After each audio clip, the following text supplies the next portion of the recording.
Howdy, I'm Charles, Senior Applications Engineer at Markforged. And I'm Rachel Enfield, Senior Materials Laboratory Technician at Markforged. And we're coming to you live from Watertown, Massachusetts. So what are we doing here today, Rachel?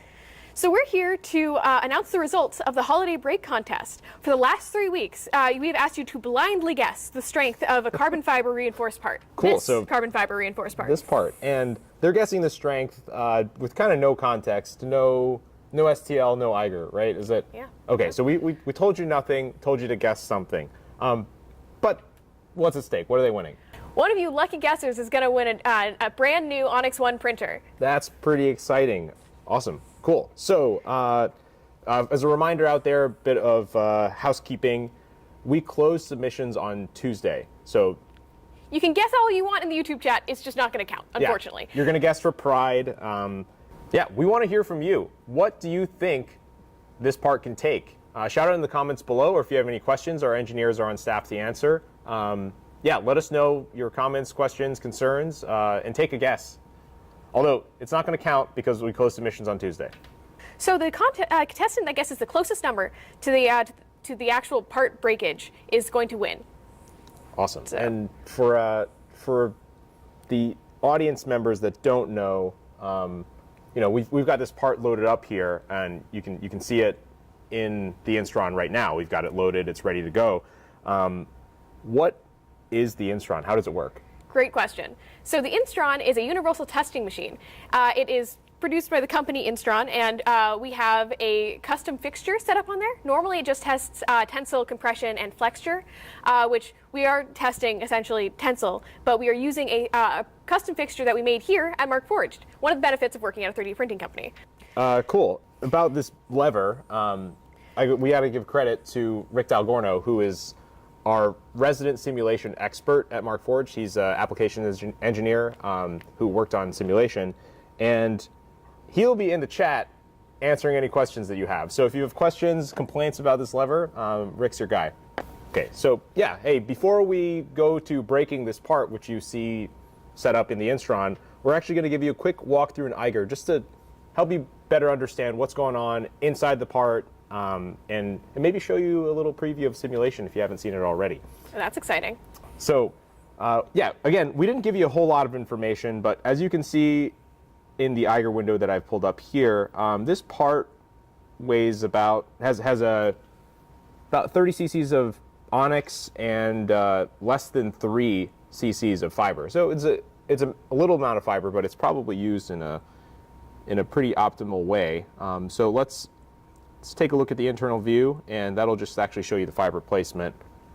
So yeah, pretty standard fiber layout here, concentric rings, 2 sets of them. So I've got a 8-layer set on the top and bottom, 2 concentric rings all around. So that's cool. Yeah, so it's Reinforcing the parts that are going to be tested. So, yeah.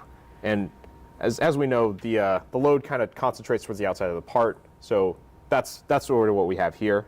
As far as print settings go, let's see. Triangular infill, standard infill settings. Again, 2 sets of concentric layers, top and bottom.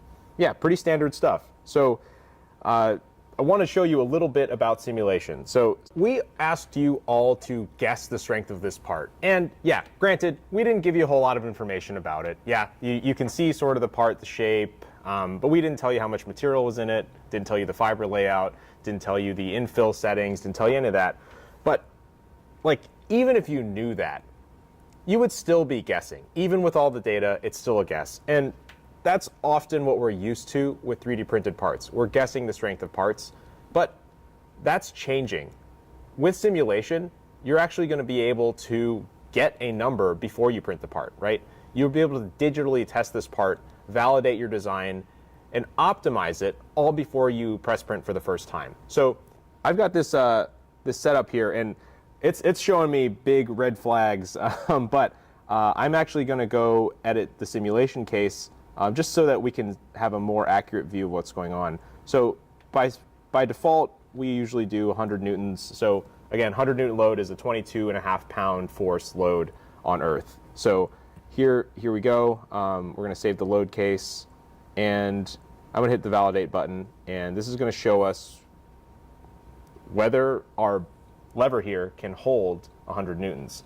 But yeah, the simulation software is actually going to give you the point of first yield. What we're doing here.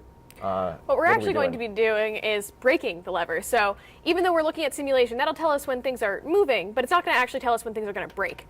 So we wanted to see exactly how much force we could put on this lever before it actually breaks. Because if we take a look at this simulation right here, it'll tell us the safety factor and like how much it deflects based off of the amount of force we're putting in there, but it's not going to tell us what it breaks at. Cool. So I've set up 2 anchor points, according to what Rachel's telling us. So the 2 anchor points here, so on this side, and we've got a load case which is pulling kind of upwards in that direction. So that set at 100 newtons gives us a safety factor of 2.66. So this is predicting that first yield will happen at about 266 newtons. It's not a whole lot, but... No, it's not. But that also could have to do with the fact that most beams and stuff that we're going to put in there, when you're actually testing something under tensile stress, it goes through a elastic region where things can deflect and they'll still go back to their original shape. So it can deform and then it'll still go back, but once we get past a certain point, it'll stay whatever extension that you have moved this beam to. Cool. So the point of first yield, correct me if I'm wrong, is the point at which you're exiting the elastic region. So we want to really, with the part that you design for 3D printing or for machining, you don't want to go beyond the elastic region because then you're experiencing permanent deformation. The part's not the same part after you load it. So you want a part that is going to stay in the elastic region and give you safety factor within that region. So anyway, what we're doing in the Instron is taking it to the extreme, to the limit. And that's what we're going to do. So I mean, should we? I mean, I don't know. I'm excited now. I'm excited. I want to see. I want to see a part break. Why don't we just send it over? Why don't we get started? Let's send it over to the Instron 85. Rachel, you want to count down? Let's do it. All right. 3, 2, 1. Pull. Cool. All right. So we're off to the races. We are starting to climb. Looks like we are seeing the actual load increasing now. The flat region was reaching its So stretching the chain back out, right? Yeah, stretching the chain back out. I almost want to say equilibrium. Not exactly the word I'm looking for. So we are approaching 200 with a 200 newtons is about 50 pounds. It's a large bag of dog food. Average male bulldog, maybe a small bale of hay. Was someone thinking about dogs when they wrote that? So we are approaching 400 now. We're getting to see a little bit of flex, nothing too crazy, but you can definitely see that it is actually has moved slightly. And there's a bit of an inflection actually. It's a small inflection in the slope of the curve. So in the bottom? Yeah, kind of near the bottom there. I'm wondering if that's maybe that first yield. And the first yield, again, it doesn't necessarily happen through the entire part. It's first yield could be anywhere, right? It's like one region might have first yield, and that's what you're seeing there with the change in slope. So now we're approaching 800. So getting closer to the end of the 800s. That's about 200 pounds. So that's going up to a refrigerator. An adult North Pacific giant octopus. I probably shouldn't have read that one because it took me a little bit, but we're actually getting the region that it should be at. So that would have been the weight that it should have been correct. Cool. So we're getting into the 900s, and wow, it is past that point actually of the elastic deformation. I'm pretty sure. Yeah, you can see on the graph that it has started to not necessarily level out again, but it's no longer as linear. Yeah. We like to for a part that you design, you want to stay in that linear elastic region. This at this point is it's stretching a lot. Looks like there's a lot of deflection. Stretching. It's moved 39 millimeters at this point. Yeah, so over 1,000. Oh my gosh. Wow. And getting close. Jeez, this is. I'm looking at this curve and I'm just. Oh, okay. There it goes. Okay. So it looks like it did actually go where you seemed to think that it would. Was that the area that you were looking at the beginning? Yeah. So I'm looking at the part here, and there's a bit of a radius to it, and it looks like the break happened on that lower member near the bend in the radius. So So yeah, we're looking at the failure mode there, and that actually is the point. That's pretty close to that bend radius area. So whether by design by Rick or if there's just something going on, maybe the radius is too sharp there. That is the point of failure. You also see some crumpling of the infill up at the top. That's most likely due to the stretch. So where one place breaks, the other place is crumpling. So that's entirely believable. It's also possible that because of the crumpling there was like internal failure, and then you're getting the breakage lower. So yeah, sweet. So with that, I'm going to check the submissions and find the closest guess.